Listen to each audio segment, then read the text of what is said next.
Well, it wouldn't be a year in America if we didn't have a discussion about how violent video games can lead to mass shootings. I can't believe I need to say this again, but video games do not cause people to become mass shooters.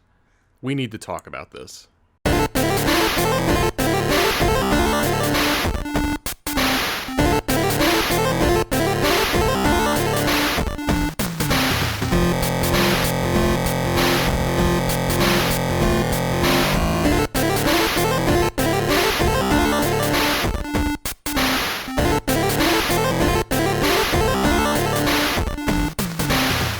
Just to bring anyone up to speed that might have been living under a rock for the past few days, over this weekend, 2 different mass shootings took place within 24 hours of each other here in America. The first one took place in El Paso, Texas, while the second one took place in Dayton, Ohio. Both of these acts of domestic terrorism, and that should be a key phrase here, were carried out by 2 individual males of relatively young age. I'm not going to show their faces or say their names for obvious reasons, as it would only help to exacerbate their notoriety that they were clearly going for. While both of these situations are tragic, it only took mere hours for the House Minority Leader, Kevin McCarthy, to chime in with his thoughts on an absolutely unbiased news station like Fox News, and let everyone know that video games are part of the reason why these things happen in America.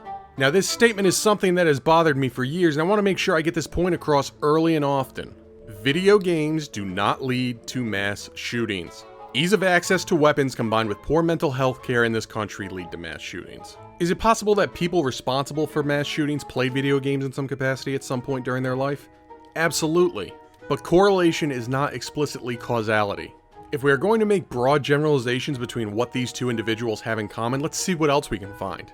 I wonder how frequently these shooters would breathe oxygen on a regular basis. Or how many of them lived in a state with a vowel in its name. When you start to pull very generic comparisons of all the things shooters might have in common, you see that this accusation on video games is incredibly thin and doesn't hold much water. Now, sarcasm aside, let's look at this from a global perspective. Other countries all over the world have access to the same caliber of video games that Americans do. Sure, some countries may ban certain games for religious, political, or other reasons. I'm not saying that I agree with those bans, this is a completely different discussion, but all of these countries and the youthful folk who occupy them would in theory be having the same violent tendencies. Now I ask you, what is different about these countries? I'm serious. Take a second, inhale a breath, and think about what makes these countries different from us. Could it be due to gun control?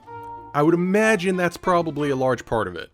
Now this is not a new argument regarding violence in video games. This is an old song that has been going on since the early 90s when Senators Herb Kohl and Joseph Lieberman, both Democrats, decided to make violence in video games a national discussion. This was brought up again most recently after the shooting at Marjory Stoneman Douglas High School last year. There have been numerous studies related to video games and potential violent tendencies, with all studies that I could find stating that there is no direct relationship between video games and violent actions. There have even been third-party studies to confirm that each individual study was completed correctly, an inception study.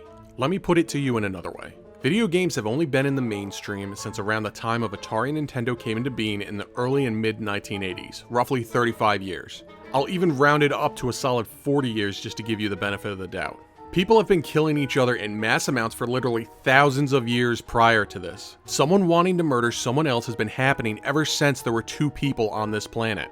I look at the weak argument that politicians have been making for years trying to describe how violent video games will lead to the downfall of society, and I really want to ask them, can you please just show me your evidence that proves this? It's the same policy I applied to the people for the anti-vaxxer movement. If all these parents clearly know that vaccines can lead to autism in children, then they clearly must have a doctorate or a thesis paper with years of research that they can back up those claims, right? Or is it possible that all they have is 25 minutes of doing a Google search and a YouTube video? I keep thinking to myself that all these people will come around to reality when the mountains, and I'm talking literally mountains of evidence and research is put in front of their face, and they will realize that they were in the wrong. And then I realize we still have people denying that climate change exists. I look at all these false reasons why mass shooting violence is on the rise in the country, and it makes me furious. Video games, much like other forms of entertainment, is an escapist medium. It takes you out of reality. It allows you to be a person much different than what you are today. It's not a training ground of how to attack and kill somebody. And claiming that video games are the root cause when there is no statistical or scientific fact to back up their case just fills me with Not so much rage, but more shock due to the amount of denial that our publicly elected representatives promote to their constituents. Guys, I'm going to be real with you here for a second. Getting heated over the subject and fuming in a pile of your own making is not a good idea. If you feel mad, please call your representatives and let them know how you feel. I'm trying my best to not have this channel be political, but unfortunately this is something that needs to be addressed. Some politicians know that video games and violence are not connected, but it's the ones that don't know this that get the broadcast time on news stations. As long as it takes pressure away from the NRA, any other scapegoat works for them. Thank you so much for watching, guys. Make sure you follow the 3 pillars of YouTube, hit the subscribe button, ring the bell for notifications, and make sure you like the video. My name is Ben Jorna, that's Jorna. Be good to one another. I'll see you all next time.